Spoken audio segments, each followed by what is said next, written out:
end up being like, okay, well, I got to post this, and you're spending like 10 minutes on it. It turns into an hour and then 2 hours, and you're like, I still got to do this. If you just focus it on one day, then you're not worrying about the other stuff. You got this. Welcome to Peak Pyrography, where we discuss artistry and process with creators in the woodburning and pyrography community. I'm your host, Justine Fedde. First off, I want to start by saying thank you so much to everyone who's tuned in for these first couple of episodes. I love putting these together, and your support by listening, commenting, following, and enjoying just warms my heart. I plan to keep releasing episodes on Tuesday until I've gotten a chance to talk to as many of you wonderful pyrographers as I can. If there's someone whose story you want to hear or you think needs to be shared, shoot me a message on Instagram at peak_pyro. I look forward to hearing from you and to sharing so many more stories. Today on the podcast, we've got Jenn Laberge from North Star Pyrography. I love checking out her work. Her realistic shading style is incredible, and the artistry in her fantasy pieces is inspiring to view. I got a chance to learn from Jenn by taking her shading tutorial last summer, and let me tell you, it was a game changer. If you haven't already, go check it out. She had 2 cameras rolling for this one, so if you feel like you've missed out on any of the visuals, be sure to check out the videos on YouTube. And now, for what you came here to hear, Jenn Laberge. Hi, Jenn. Welcome on Peak Pyrography. I'm thrilled to have you here. Hi, thanks, Justine, for having me. So where are you today? Where are you coming from? I am located in the Rocky Mountains of BC, Canada, in a little town called Sparwood. Just over the border from Montana, right? For our U.S. listeners. Yeah, I'm about 40 minutes from the U.S. border and 5 minutes from the Alberta border. Okay. Nice. I used to live up that way. I was up in North Dakota, so not quite as far west, but oh yes, pretty close to that same border. Pretty close, yes. So let's start with how did you get started in your journey into woodburning? I always wanted to do leather tooling. That was my thing I wanted to get into. And then my dad had gotten into a really bad motorcycle accident down in Arkansas. So I went down to visit him, and I was like, well, look at the leather tooling stuff down here. And it was very expensive, and wood burning was right next to it. And I was like, hey, that's a lot cheaper. So I grabbed that. And then I went to a flea market down there as well. And I found a little penny board, skateboard, that was $2, and it was in rough shape. So I brought it home, I cleaned it up, sanded it off. And my daughter, she was 2 at the time, had asked for me to burn Hank from Finding Dory on it. So I did. And that was my first project. And that's how it got started, and I haven't stopped. So does she ride the skateboard now? Oh, yes. Oh, awesome. Very well loved. That's great. You had to touch it up, or is Hank still hanging out? He's still doing pretty good. And so from there, you caught the bug and have been burning since then. And absolutely. I started out by making clocks on just like the wood panel canvases, and started posting them online, and people started seeing them, and I was getting orders like crazy. So I was busy within the first couple of months of wood burning. That's awesome. Yeah. And where did the name North Star Pyrography come from? I've been adding the North Star mark into my work since I was a kid, all through high school and everything, just to show that, because the North Star in the sky is constant, and I wanted something in my work that was always constant. So I always added the North Star in, and then my original name that I'd started out with doing pyrography was Laberge Creations, and I had a dream one night of changing my name to North Star Pyrography to match my mark that I added in, and so I did. Oh, that's so cool. And I hadn't realized that it's in your stuff, but now I'm looking at a couple pieces here, and it's there. That's so cool. Sneaky little mark. It fits in with the design every time, so you don't even know that. It doesn't jump out, but it's right there. That's so cool. Yeah. What are some of your favorite pieces that you've done along this journey? Some of my favorite ones I've done are, I did a Viking gnome recently, past I think it was a couple months ago I did, and I really enjoyed doing that one. It was quite large, and it was very detailed and on cherry, which is one of my favorite types of wood. And I really enjoyed the whole process, like sketching it out and then burning it and everything. Another one I did was a double-necked guitar that I did for a customer down in the States. He sent me... Were you burning on the actual guitar? Yeah. Yep. Oh, wow. Yeah, so he had a guitar custom made, and he sent the body up to me, and then he had the headstocks made by Fender, so he sent those to me as well, and I burned on the headstocks as well as the body, and I sent it all back down to him, and he sent me pictures when he got it all clear-coated and assembled and everything, and it was still one of my favorite pieces. That is such a cool thing to put together. And yeah. What kind of design did you do on that? He asked for either a koi fish design or a mandala design. So I incorporated both designs into the body.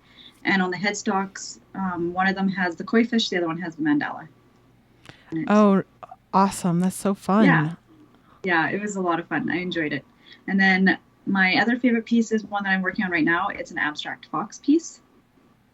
And that's the only one that I have here. And it's this one here. And let me get this switched over. Oh, yeah. I've seen you burning this one. Yes. It's got such nice detail. I love this one. And your style in general is so detailed, and you've got to be so patient to do it. Yeah. Oh, yeah, for sure. This is actually my third time trying to do this piece. Okay.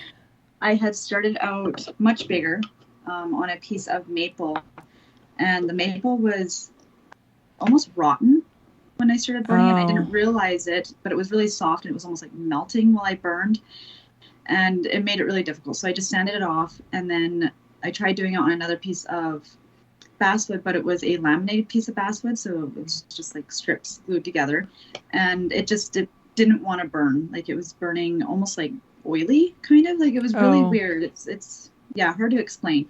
So I kind of gave up on it, and then finally I'm like, no, I really want to do it. So I went back to it, and this is it. It's looking good so far. It'll be fun to see that completed. Yes, so close. Hopefully this week. Wow. So how long does a piece like this take you to burn? It really depends on how much detail's in it, but this one here has taken me about 8 hours so far. Okay, that's less time than I expected. So it probably comes with practice. Yes, the experience and stuff. You definitely get faster, knowing what works, what doesn't work, and everything like that. And is North Star Pyrography what you do full time? Yes, it is. Or is this awesome? Yeah. Yeah, I started full time, not this past September, but the September before. Once both my girls were in school full time, I started doing this. That's great. So you've got two daughters. Yes, I do. And they're in school full time, so that means that you get like 6 hours maybe between when they're at school to actually work. Yes, and then I get up with my husband at 5 o'clock in the morning. Okay, so get that usually, like pre-time. Yes, exactly. So sometimes I will work on something until the girls get up for school. And then in the evening, sometimes if I don't feel like chilling, it's like, let's go burn for a bit. I'll go burn. Yeah. Do you have a setup where you can spend time with your husband and burn, or are you in a separate space? Is it, I'm in the porch Jenn right space? now. So, yeah, I'm in the porch. No, not really. Like, if I want to spend time with him, we'll usually do like games, or we'll watch a movie or a show or something like that. Or but we're pretty easygoing like that. There's sometimes where it's like, no, I just want to burn, get out of the house, go away. I completely understand. Yeah. Sometimes you just me and the tool and the wood, like, give us some time. Right? Yeah. Yeah. Yeah. So what kind of stuff are you working on now? You've got the fox that you're working on. Is that a commission, or is that your No, this was my passion design. Project? Yeah, this is a passion project for sure. So I'm working on this one. And then this week I don't have any orders just because I took the week off just to kind of chill, do my own thing and stuff. And then back to commission starting next week. Hoping to get a few more projects on the go this week and get them in there, get them done for the weekend. But I don't have any set designs just yet.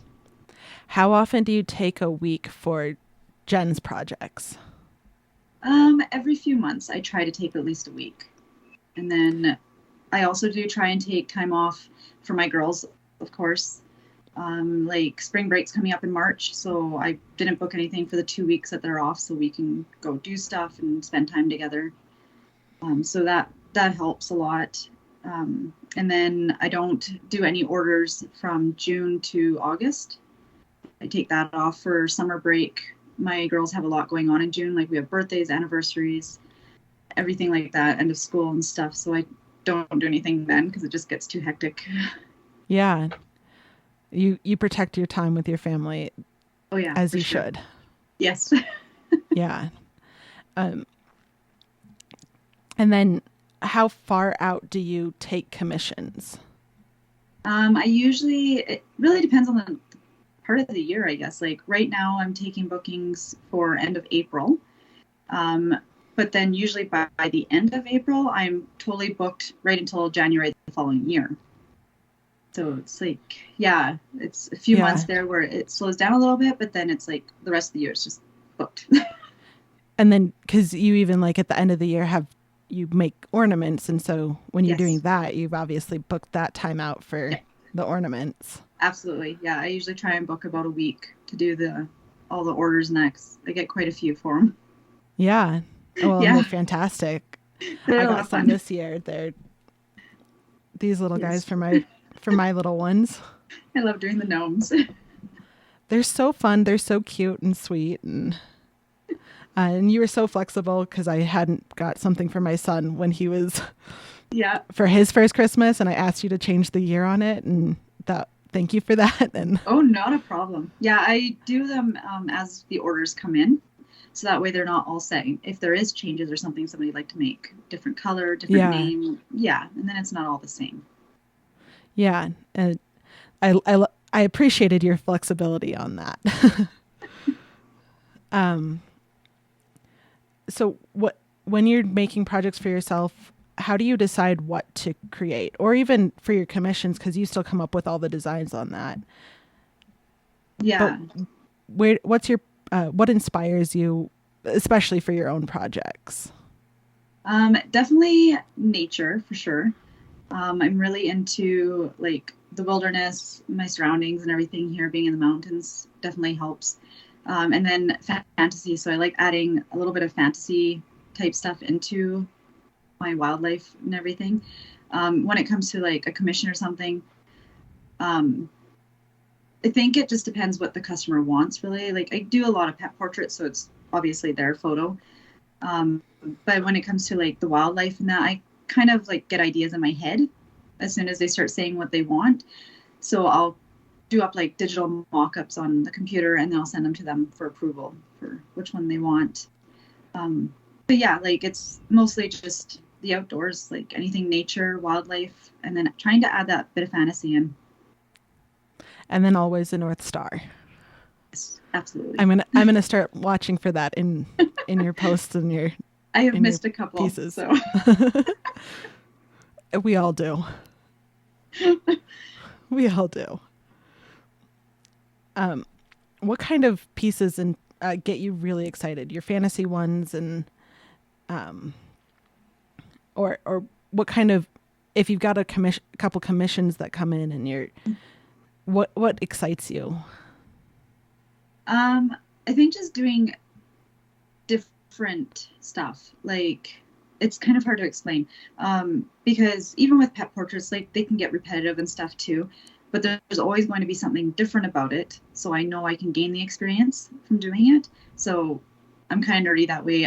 I love gaining experience, different things, trying new things and stuff. I lost my train of thought. What excites you? And then if I get like a design idea in my head and I just got to get it down. Like, I just won't stop until I get it down and out because I'm just so excited about it. Like this piece, for instance, like I was just so excited. I just want to keep working on it, but I don't have time. Yeah. Yeah. So do you sketch it in your notebook or on a iPad app or computer, I guess? I definitely prefer paper over an iPad. I will use an iPad sometimes, especially if I'm using digital reference photos, because then I can have it side by side. If I'm just drawing from something I've got in my head, I'll use sketchbooks and just sit at the table and just keep doing it over and over until I get what I want. Cool. That's a good way to do it and get it out of your head so at least you can go back to sleep. Yes, exactly. Yeah. So you said you enjoy burning on cherry. Is that your favorite? What other kinds of woods do you like to burn on? I have some here that I can show. Maple is definitely my favorite. And then I do love the cherry. I don't have any cherry around me right now. So here's a piece of maple wood. This is hard rock maple. Is it really dark? No, it looks all right. Okay. So this is hard rock maple. And then I've got, there's so many different kinds of maple. And this is that's a Manitoba beautiful maple. Piece. Yeah. And when it gets clear coated, it'll turn a bright red. And see, now that pesky sun is back. Yeah, and this is, I think down in the States, they call it box elder. Okay. But it's a really nice piece. And then willow is another favorite. And this is willow wood. So when you got those pieces with the you said Manitoba maple? Mm-hmm. Yes. Do you try and incorporate that shape from the inside, that red shape, into your design, or do you burn over it? I'll do both. Like, I'll absolutely take it into consideration for design. I will always wet my wood a little bit with some water just so I know how it's going to look when it's clear coated. And because this darkens up a lot, I will try and do something that's not so detailed on it, because you'll lose that detail when it's clear coated. Yeah. I'll try and keep a lot of the design maybe to the outside instead of the heartwood, just so I don't lose the design in the coloring. But I definitely do try and incorporate the figuring and all that into a piece. Where do you source your wood? I get a lot of it locally. I know a couple of timber companies a couple hours from here that I can get like the bigger slabs and everything from. And then there's my basswood that I get, like the one that the fox is on, I get from Walnut Hollow. Okay. Because we don't get a lot of places up here that have basswood. Yeah, and that's a nice wood to burn on. Yes, it is. Yeah. And then I can see your razor tip there. Is that your favorite machine to use? Yeah. I really enjoy the razor tip and Coalwood as well. I really enjoy. Okay. Yeah. So I've got 2 razor tip burners and I do have a Coalwood. But what's nice about this one, because it's got the 3 ports, is I've got the cord for the razor tip pens, and then I've got a cord for the Coalwood pens. Oh, so you can use either one. Yeah. So like this is one of my Coalwood pens, and it's one of my favorite ones. It's going to be really hard to see. It's like a large shader type thing. Yeah. Type thing. So it's Coalwood. So it's nice having the different cords, and then most of my other ones are razor tip. Yeah, so that's nice. I like them for different reasons, like the machines for different reasons. But yeah, they're both great. So what are the reasons that you like them?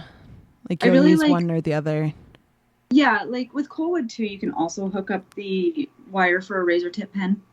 It's just a lot more work because it's screwed into the back, the wires.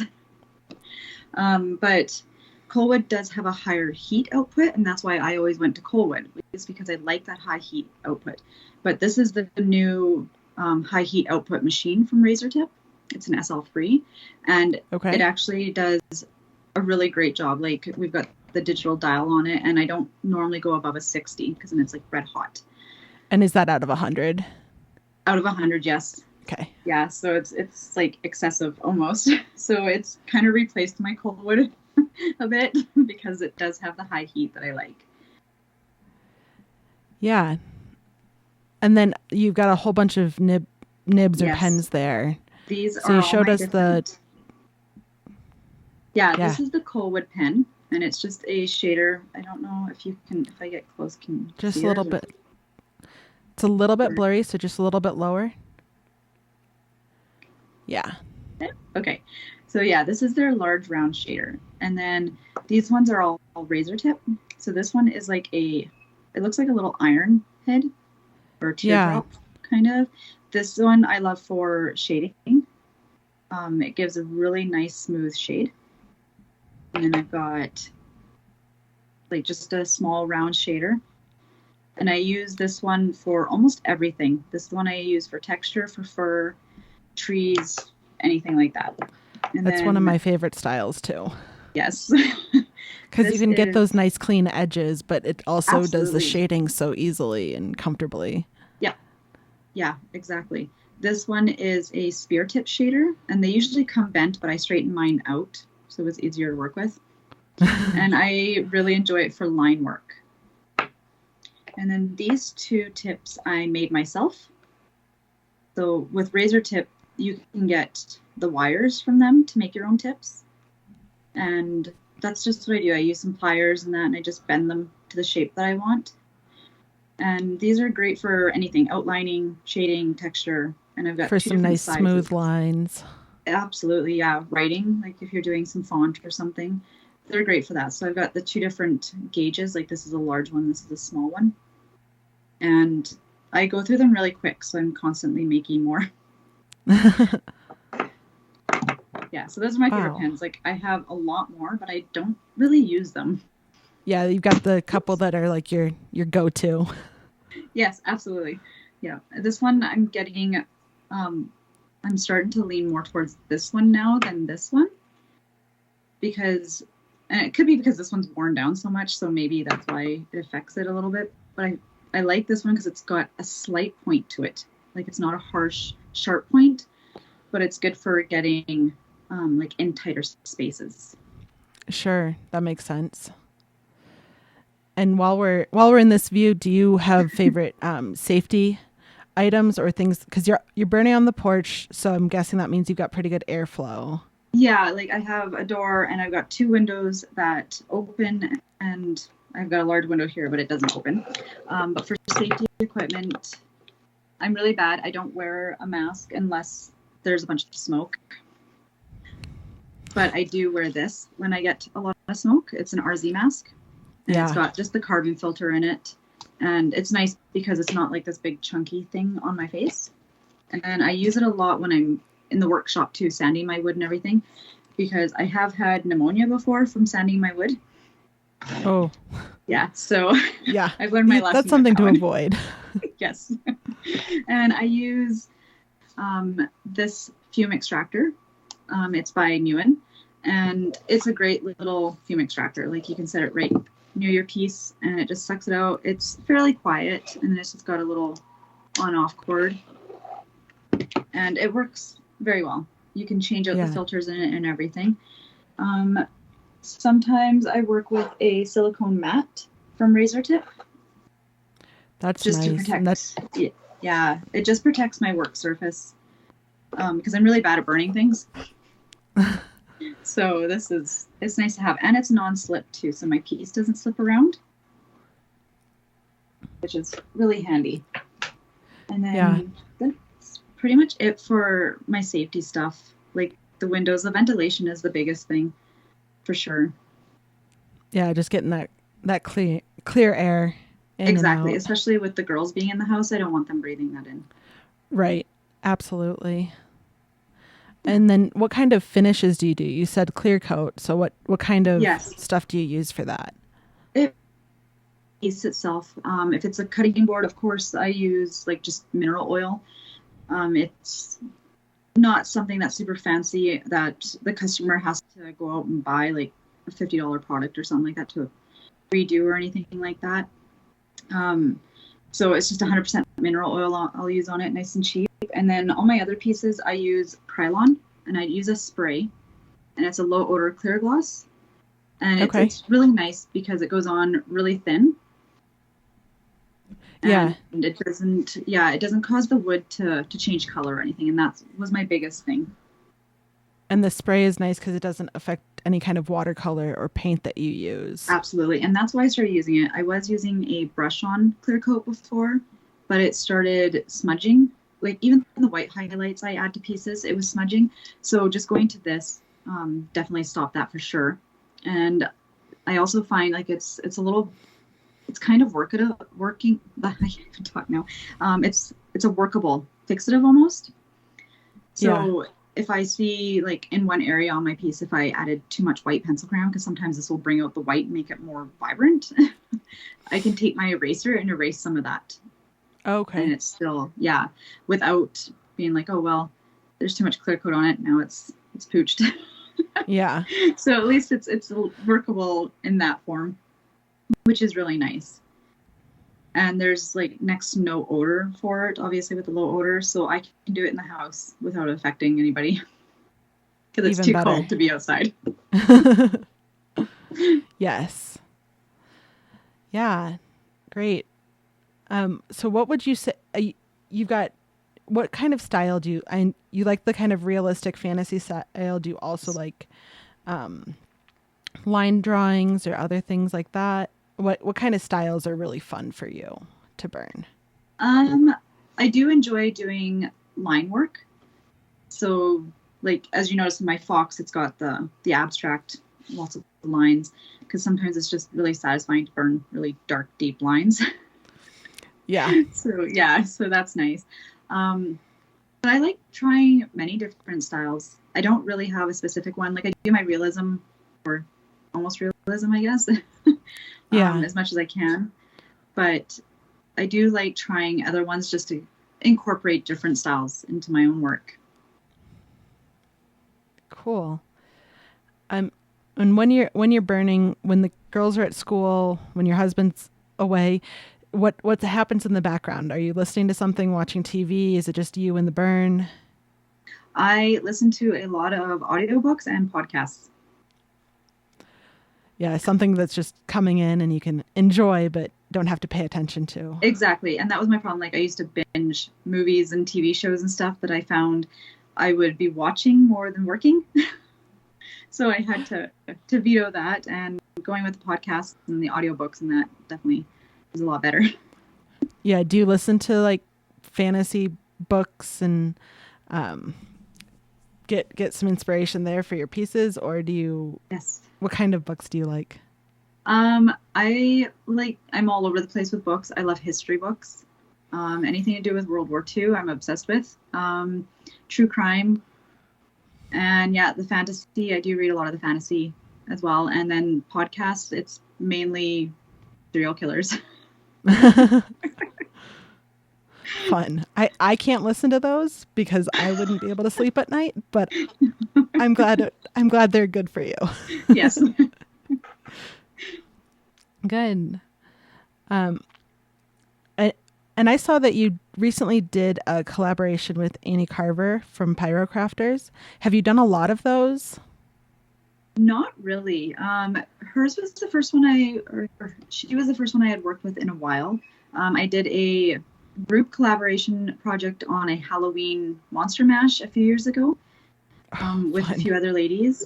It was a lot of fun. We each got a section of the monster and we couldn't see each other's burn until the whole thing was done. So that was a lot of fun. Cool. Yeah. So like you did a tail or a nose or I did the feet on it. And then there was a lady named Sam in Vancouver, BC. She did the head and she did a skull with antlers. And Basha in Toronto, I believe she lives in Toronto or that area, she did the body. So she did a big body with a striped shirt. And then I did the feet with like rotting boots and stuff. And there was a bunch of groups doing styles. So we were all in groups of 3. And then they were all auctioned off for a charity. Oh, that's so fun. Yeah, it was really good. I'll have to go scroll back in your feed and see if I can find it. It's there But somewhere. that sounds like fun. Yes, I really enjoyed it. And then the only other time I've really collaborated with other people is for a few giveaways with other artists Okay. we've collaborated. Yeah, and it's not necessarily even on the piece. It was just on the giveaway itself. We've collaborated. So you contributed a piece or Yeah. Yeah. Yeah, for sure. Yeah. Cool. Yeah. Cool. And then I guess that leads us right into what is your online presence? You're on Instagram, you have your website. Yep. Yeah, I have my YouTube channel as well. I am and there's some great tutorials on there. Thanks. I do have Pinterest, although I'm not constantly on there very much, but my stuff's on there. I do have Twitch. I do live streams sometimes when I do when get you're time. burning. Yeah, and if it's not a commission, I find with the commissions, people can be really picky about when you show it online, especially if they're giving it as a gift. So, sure. Yeah, so they don't want people to see it. So I got to make sure I'm working on something that I want to work on, that's not somebody else's stuff. Yeah. Be able to do it. But that's pretty much it. Like, I'm on Facebook as well, but Instagram and YouTube are definitely the biggest ones for me. And people find you there and come to your website and get commissions. Yes. Yeah. And it's surprising. The majority of my commissions actually come through Facebook. Okay. Yeah. That makes sense. I think that there are people on Facebook who are looking for that. Yeah. Yeah, for sure. So it's been picking up on Instagram more for commissions. I have been getting a lot more through my website, but it's still being directed from Instagram and other sources, of course. Oh, sure. And I think you got really fair prices for yourself. How do you come up with that pricing scheme? And I know you've got your pricing guide on your website, which is super helpful for like, well, I think I want this size piece, and then. Absolutely. Yeah. And I'm even refining it more. Like, currently I'm working on the back end of my website right now to do like my funky shaped pieces I'm putting on there with the price and everything. So that way people know that those are available and it's not just basswood that's available. Yeah. But I do price my art based on square inch.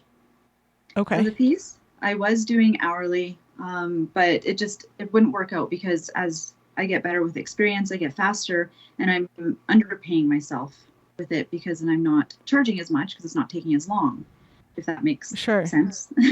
So yeah. I did a lot of research, and like it took me months to swap over to a per square inch type rate. And then it's made it so much easier. And like when I get commissions, people want quotes, estimate or whatever, and with an hourly, you're kind of just guessing like, well, it might take me this long, but it might take me longer. Whereas with the per square inch, it's a set price. Like there's a couple things that might change the price a little bit. Like if they're wanting me to design like the entire thing by like sketch and stuff. Like I've done some fantasy pieces where the whole design is sketched out first and then put into the computer and then refined and everything. So obviously something like that's going to be more, but it makes it so much easier when you have a set price like that. Yeah. And I think your prices were pretty fair when I was looking at that. I was like, that sounds like Jenn's getting paid what she's worth. Yes. Like I don't have a lot to like overhead costs or anything just because I work out of my home. So I just make sure I cover my material costs and then what I feel I should be getting for my knowledge, basically, and my experience. Yeah. That's awesome. Let's take a quick break here, and we'll be right back. Sounds good.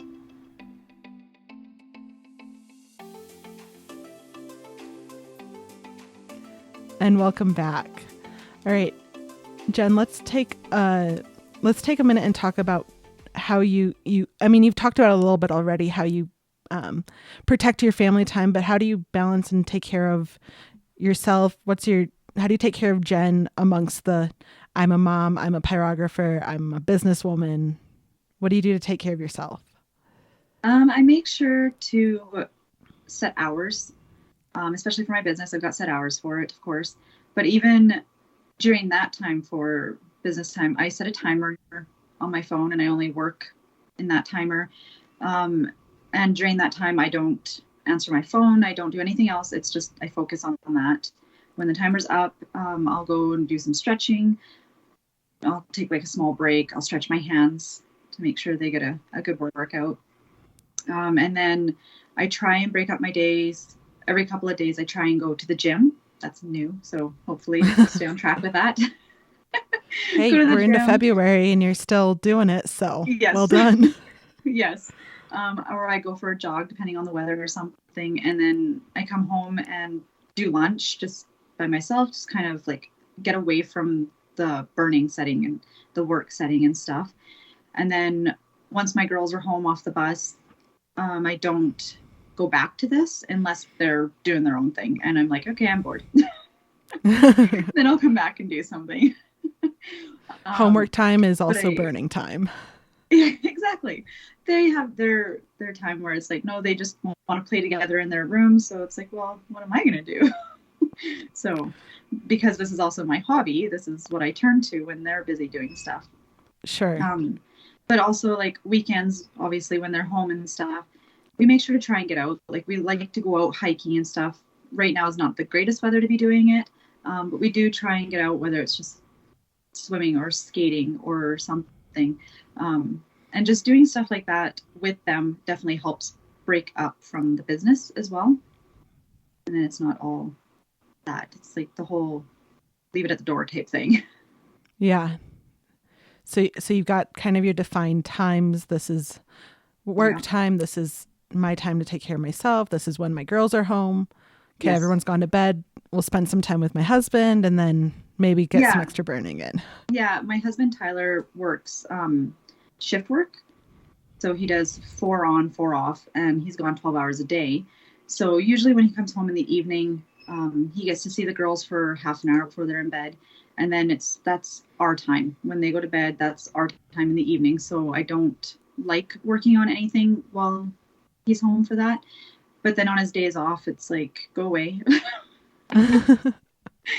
He's got this habit, and he knows it, that when he's home and I'm trying to work, he bugs and stuff. And it's like, you're bugging me. I can't get anything done. Because he's always like, let's go do this or let's go do that. Or it's like, okay, so we'll go and do stuff. And I'm like, I'm not getting anything done because of you. Come on. Yeah. So that's nice too. Like I do enjoy going out and breaking it up and stuff like that. And when he knows when he's bugging me too much, he goes away. Fun.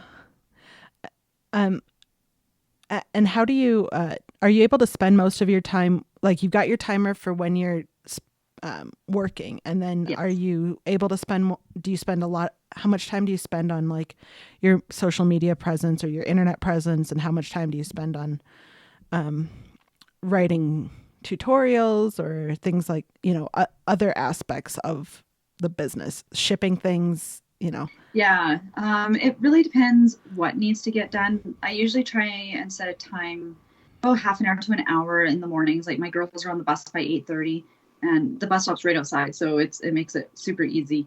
So from 8:30 till 9:30 is when I do anything that I need to on the computer, whether it's inputting new orders, doing anything for shipping, adding stuff to my website, taking stuff down, anything like that, I'll do then. And then I set my timer to do work in hour increments, just so I can get that break in between.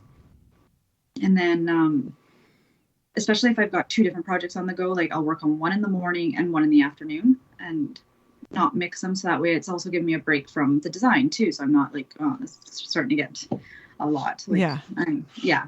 And then I usually try and leave Fridays for anything that needs to get done. Like I do a lot of scheduling for my posts. I use the Meta Business Suite and schedule all my posts. And I try and do that on Fridays, because then I'll do like 3 or 4 at a time to schedule, up to a month in advance if I have the stuff for it. And it just makes it easier, because then I'm not focusing on burning that day or worrying like, oh, I got to get this done then I can just do that and it's over and done with. I don't have to worry about posting all that stuff for the following week. So I try and do it on set days. Yeah, that makes sense. And it's so nice to have that scheduling capability. Yes. Yeah. So you can post to Instagram, Facebook, wherever else you need to, and just take that one day to figure that out instead of trying to do it every day. Yeah. Instead of end up being okay, well, I got to post this and you're spending 10 minutes on it. It turns into an hour and then 2 hours and you're like, I still got to do this. If you just focus it on one day, then you're not worrying about the other stuff. You got this. That's great. All right. It's time to play our favorite game here on Peak Pyrography. That is the Deserted Island. So as a pyrographer, if you were left on a deserted island and you were left with one kind of wood, one burner, one nib, and then you can pick one other item that you'd like to have there with you. Obviously my razor tip, for sure. Wood, maple. Maple's my go-to. I just love maple. And like I said, there's so many different kinds of maples, so it's fun. And probably my Coalwood shader pen working with, and probably a pencil. A pencil. A pencil. So you can sketch on there and exactly. Yeah, for sure. Yeah. Awesome. Well, I like to have a moment in here to talk about the wood burning community because it's been really a great place to join, and people have been so supportive. People like you who are saying yes to coming on the podcast and teaching things, learning things. Who are 3 accounts that you feel like everyone should be following? And these could be big accounts, little accounts. It could be pyrographers. It could be non-pyrographers, Okay, I was going to ask that. Yeah. There's so many amazing pyrographers on there that it's too hard to choose. So I chose 3 other art accounts that are not necessarily pyrographers. So my first top one would have to be Etherington Brothers. I don't know if I'm saying that right. They are a couple of brothers who do basically how to draw stuff. And they kind of dumb it down on different basic everyday things. And which is things that all of us need all the time. You're like, yeah. And they have books. So I have all their books. But they have every single tutorial that's in here is available for free on their Instagram. And that's why I love them so much. So anything, whether it's glass, mechanical stuff, houses, trees, people, excuse me. So it's just landscapes and everything. But yeah, all these are available on their Instagram free. Yeah. And it helps so much. I've gotten so much from them, and I have 4 of their books. I think they have 5 or 6 out now. And they're really amazing. And then another account is, I have it written down. Here we go. AK from AK Organics. She does wood burning too, but it's a little different. She does these stunning paintings, acrylic paintings on wood canvases, and they're almost like a steampunk type idea. They're very detailed, and the sides of her wood canvas she burns the design. Oh, so she paints the front and then she burns the edges of the design. Interesting. And it's so cool. I really like just that mix together. And it's just really nice. And then another lady that I really enjoy her work, she used to do pyrography. I haven't seen a lot of it on her profile anymore, is Jessica from Roots Wings Illustrations. Okay. She does, like I said, it used to be pyrography, but she's kind of gone to pen and ink kind of type style. But she does these really whimsical designs, and then she uses pencil crayon to color the insides of them.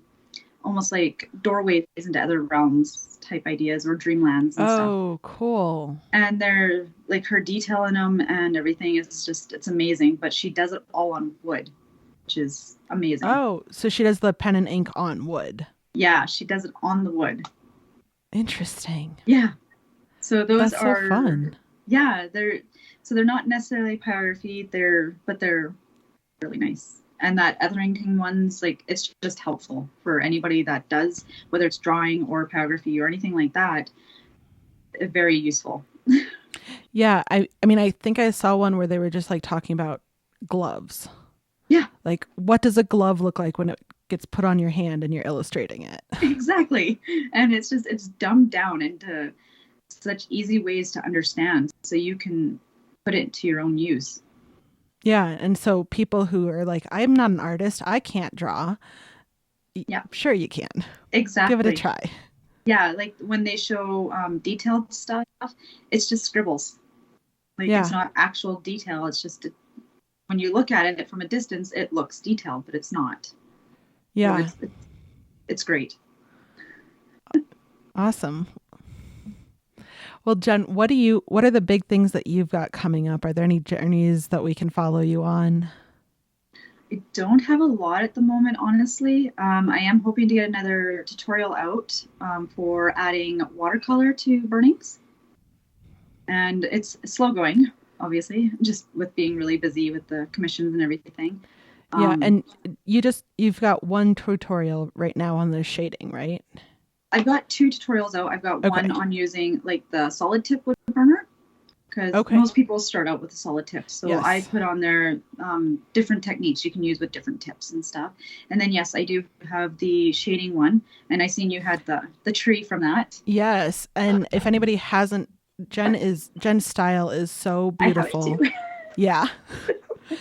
Yeah. Her style is so beautiful, and it's the shading. And if you're interested in shading, like, you got to go check out her tutorial on it. Because even like it was the first time I'd really tried the shading style, and I was, mine turned out pretty good. My husband thought it was really good, but he didn't get to watch yours happen. But it's learning your tips. It's just practice with the same tips. Like when and you did such a great job of like, slowing it down, starting in one spot. And even like, you're like, okay, we're going to start on this. But then we came back to it later when you're like, okay, and now let's think about this route is putting a cast shadow on this one, and like things that I just wasn't thinking about. And then it all added up really well together. Yeah, that was my biggest thing when making it. I'm like, I could go into so much here about just shadows and lighting.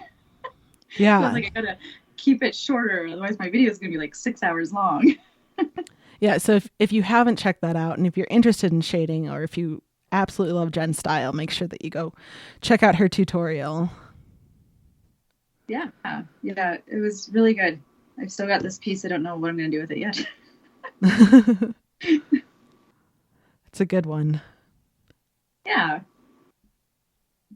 But yeah, other than the watercolor, like, I don't have a lot coming up right now. I've been working really hard on my website.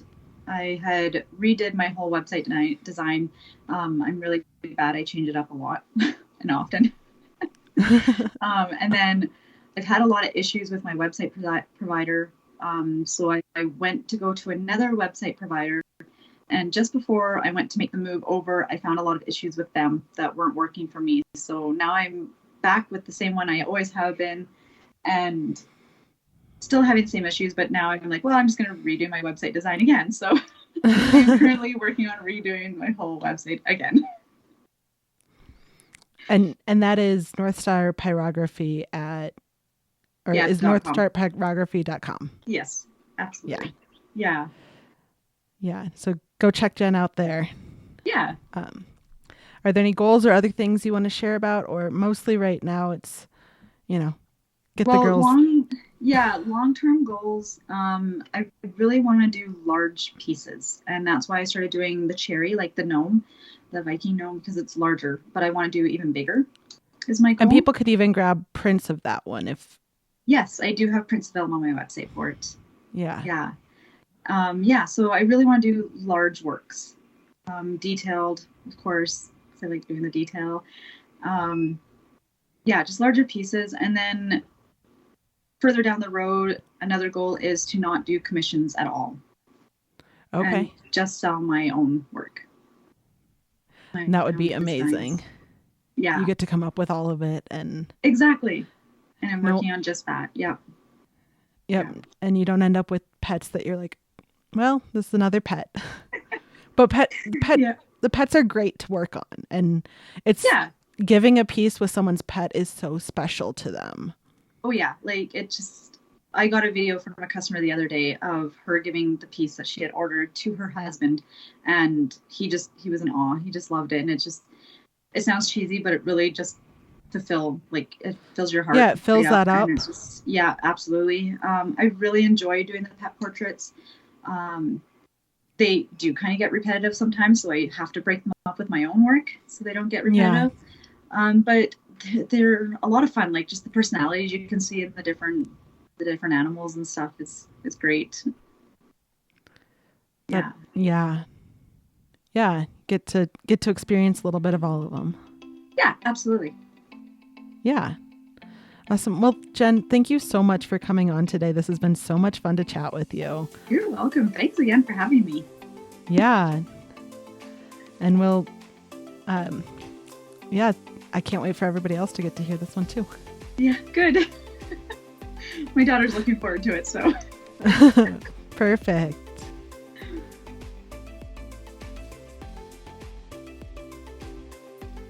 Well, that was super fun and educational. Thanks for tuning in, and a special thank you to our guest, Jennifer Laberge of North Star Pyrography.